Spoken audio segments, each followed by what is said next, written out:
Hello, hello, hello. It's time for another video. Shot coming at you here on the YouTube channel. Thanks for stopping by for a look. Tonight we are redoing the records. Yes, so I noticed something, most of you guys that have vinyl channels, you have at least one video of your room and your setup. And I thought, whoa, that's awesome. Can't compete with that. And I'm sure that even after I do what I'm doing, I won't be able to compete, but we're going to do some things. So let me kind of give you a look-see at the things we're going to do. All right, first of all, this shelf right here. So we found this on Facebook Marketplace. And been looking for a 5-shelf, 6-foot tall for a long time. And we got that, and we brought it in, and look at that. Look at all the extra room. Now, you probably don't know this because I don't have a before picture to show you, but there's all kinds of extra room for more vinyl. And check this out. These guys that sold this to me, they did this. Is that not the coolest thing? Well, what's the point, Dave? Well, the point is, I'm going to pan over here.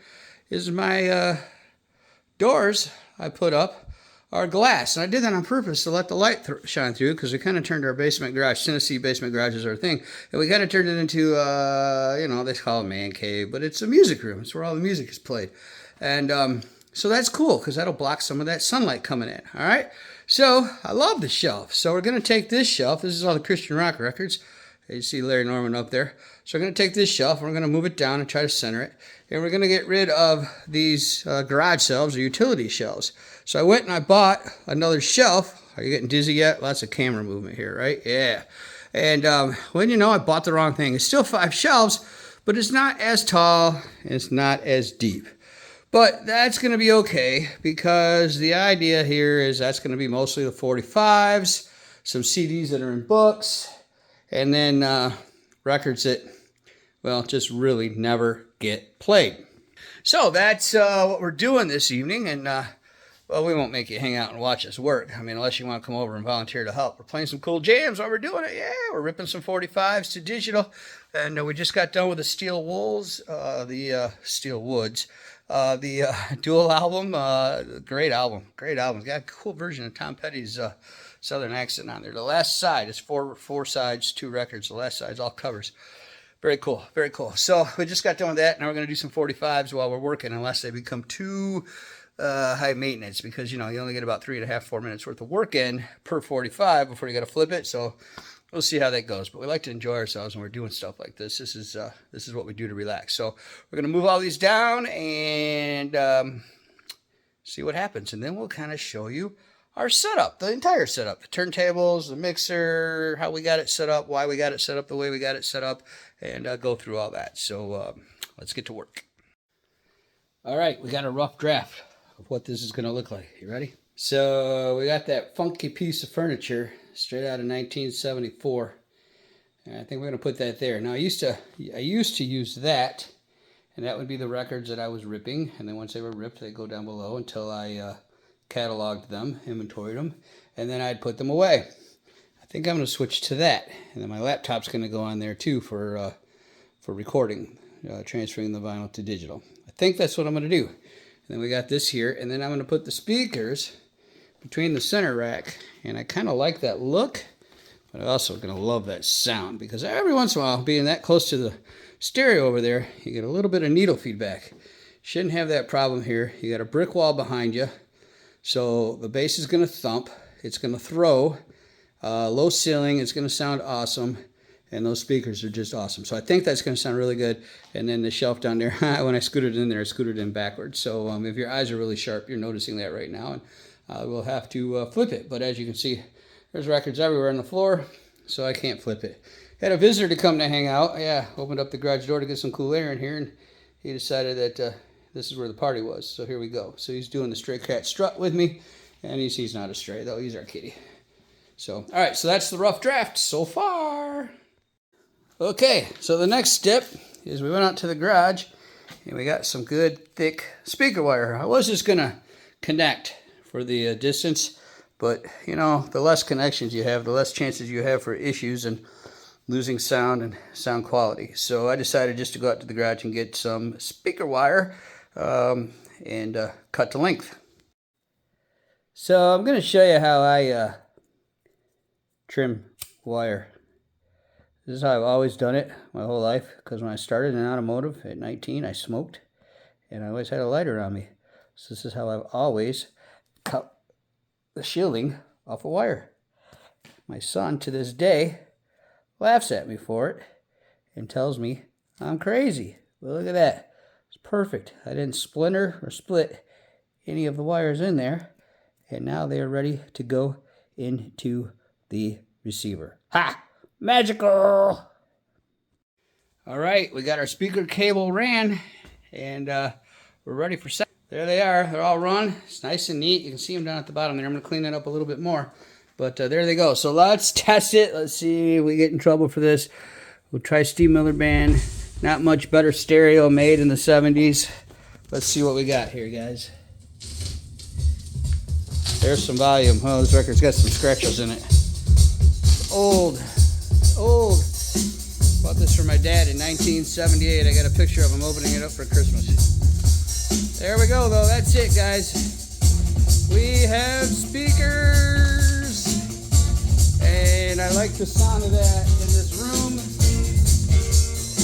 Yeah, it's you can't tell it on the phone, but it's circling the whole room. Oh yeah, that was on the right side. That was on the left side.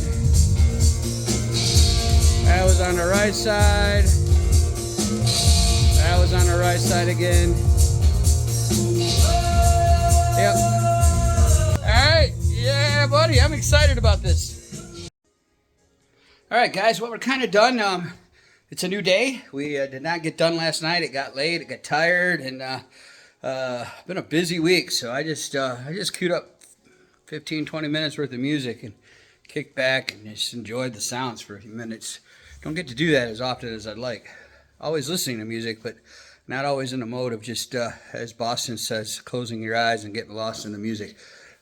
So yeah, I had a little bit of that last night. But yeah, we're done. For the most part, we're done. So let me show you what we've done here. Like I said, everybody that's got a YouTube channel on vinyl, they like to show their setup. So we've never done that yet. So since we've rearranged this room, we'll show our setup. So we've got a Newmark mixer, little 4-channel mixer, and it's perfect because I got 2 turntables in there, which you can see. Yeah, JCPenney. That come from JCPenney. Magnavox right there is part of a console set that I picked at a estate sale. Nothing on it works except the turntable, but the turntable, man, does it sound awesome. This is one I use mostly for ripping my records to digital. It's a Techniques. It's got pitch control. Needle is affordable. It's very durable, and so that's the one that I use. And right now you can see we're ripping one to digital. So, you know, it's a fireplace here. It lights up without making heat, but then it makes heat, and that's good because, as you know, as I told you before, we converted the basement garage, which Tennessee is famous for, into the music room. I like to call it a man cave because I love it when my wife comes down here and hangs out with me. So, you know, we've got DVD and CD right there. We've got a receiver, which we're looking to upgrade that. I'd like to get a 70s Sansui.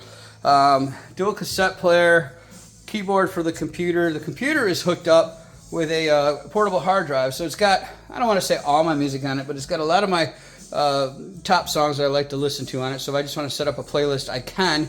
It's also set up for music videos, stuff that I recorded off of YouTube and downloaded off of YouTube and made myself from VHS tapes back in the day. So I can put that on the screen here, and well, we can have a music video party like it's 1983 or 2.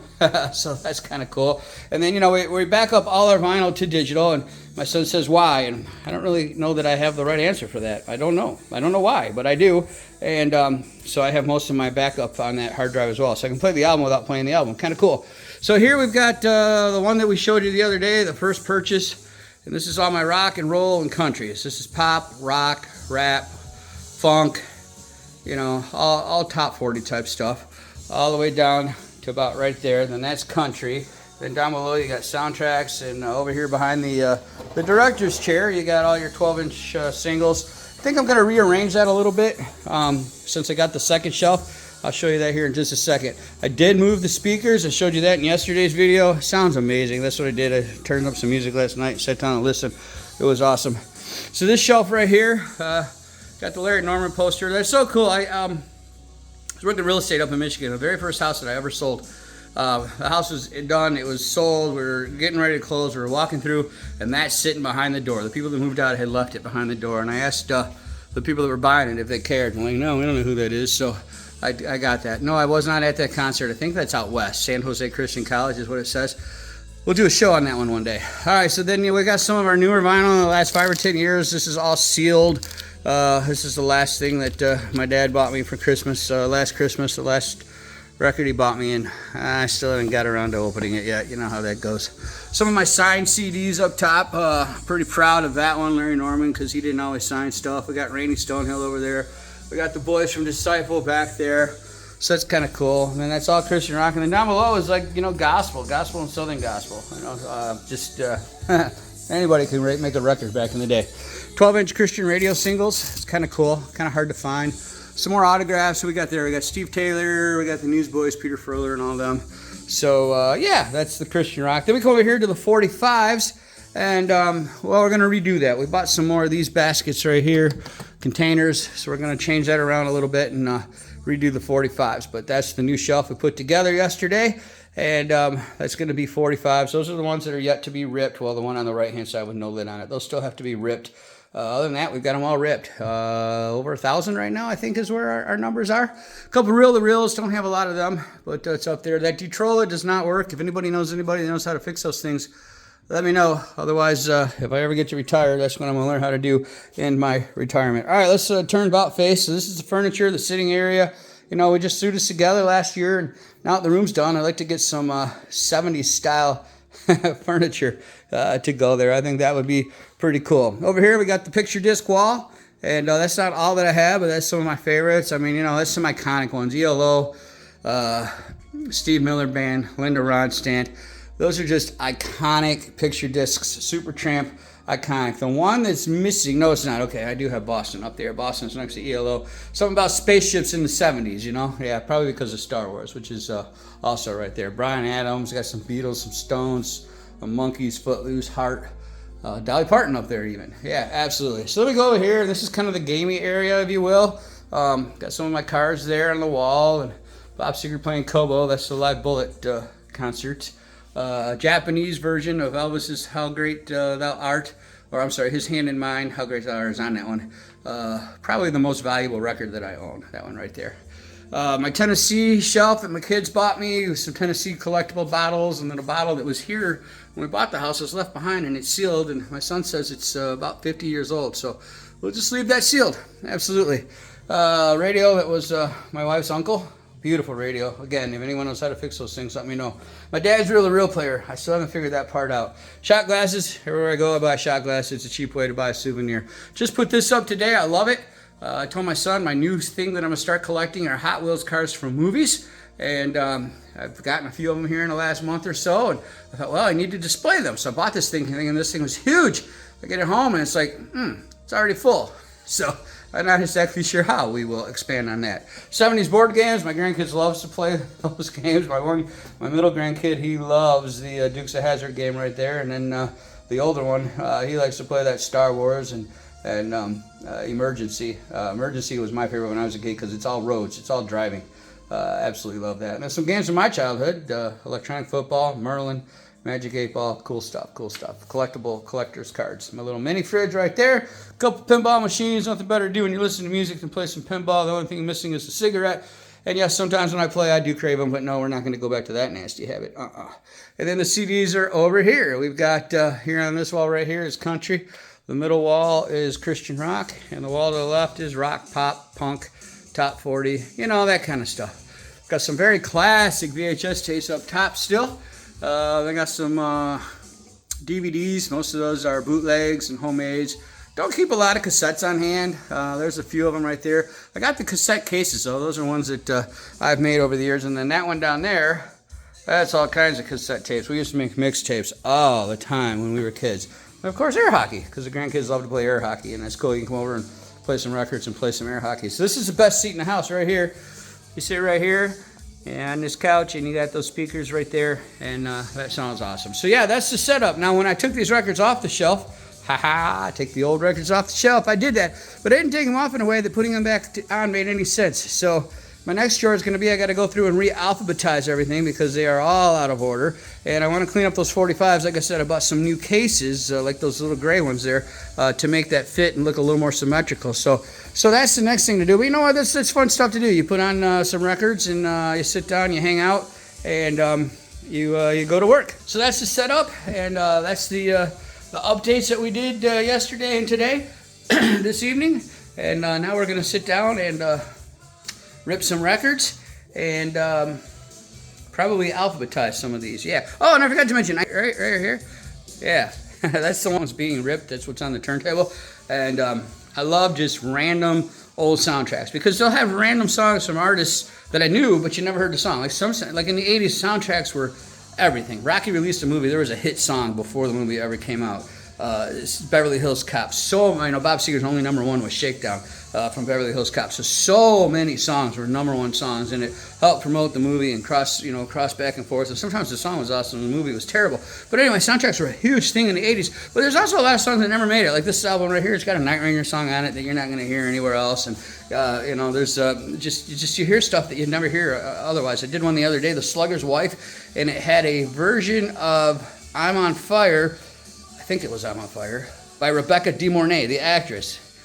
That was interesting, to say the least. But anyway, you get to do stuff like that. So I'll do a soundtracks show here real soon, and just talk about some of those cool songs. So I feel like I got a decent collection of soundtracks now. I know they're getting harder and harder to find ones that I don't have. So anyway, that's this week's show, or this time show. I don't really do them weekly. I wish I had the time to do them weekly, but I'm not there yet. Thanks for watching, and we'll see you next time.